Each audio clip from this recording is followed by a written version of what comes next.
I will list the ingredients in the description, but you will be needing 3 eggs. I've got large eggs. A teaspoon of vanilla, any vanilla. A level teaspoon of baking powder. 6 ounces of sugar, castor or granulated, but castor is better. 6 ounces of self-raising flour, and 2 ounces of cocoa powder, and 6 ounces of margarine of choice. This is a dairy-free one. And with your cocoa powder, you don't have to sieve it, because what you're going to do is measure your 2 ounces. You said 200 then. Measure your 2 ounces of cocoa powder, put it in a bowl, and put enough boiling water to make it into a paste like that, so it cooks the cocoa powder. And your chocolate cake won't be dry. In a container, anything that you can put in microwave that is glass or plastic. Plastic's better, or silicone. And your scale, obviously, to weigh everything. I've added everything into the mixer at once. That's why we're putting a level teaspoon of baking powder in as well, even though it's self-raising flour, to give it that bit more lift.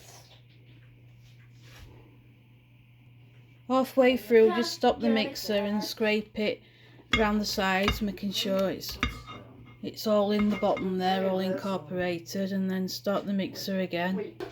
Just took a couple of minutes, if that, and then it's all mixed. But you don't have to use a mixer, you can do it by hand or use a little hand mixer.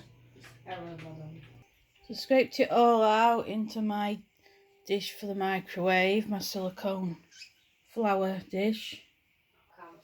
Mine has had 6 minutes in the microwave. You can see it coming away from sides. Right, I've left it for a couple of minutes.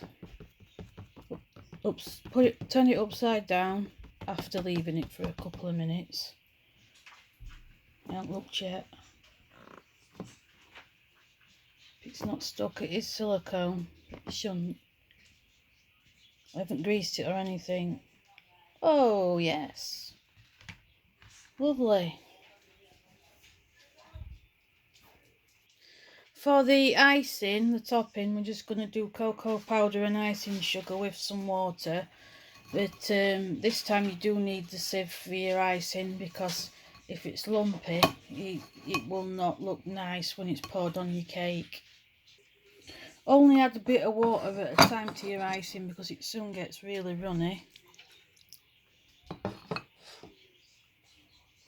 You know when your icing's done, when you go like that and it leaves like, what do they call it, little ribbons, but then it dissolves back in.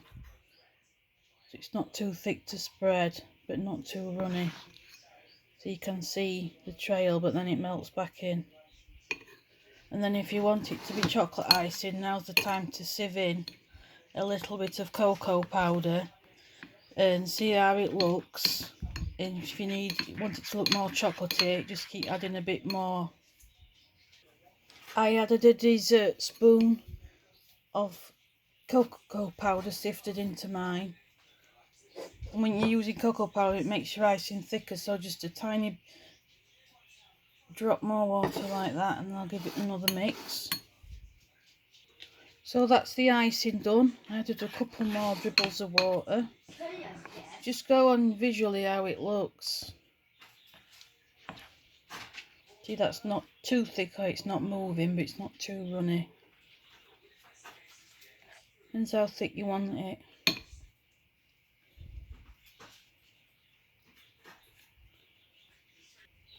So that's it with the icing on.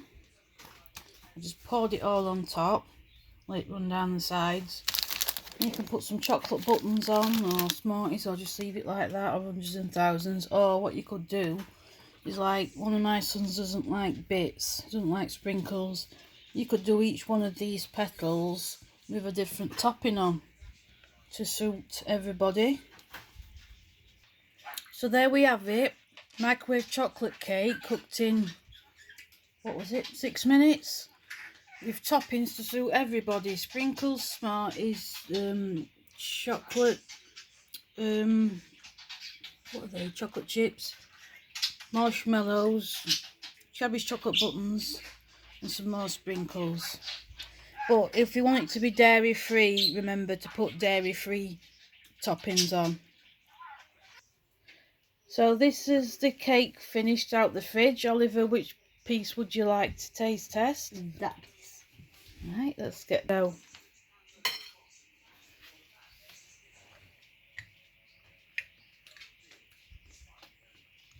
Nice, cheap and careful cooking. I hope you enjoy it. It tastes like Delicious. Is it nice? tastes like chocolate.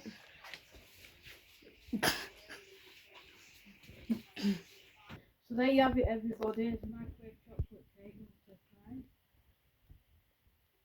Oh yes. Cheap and cheerful, and enjoy it.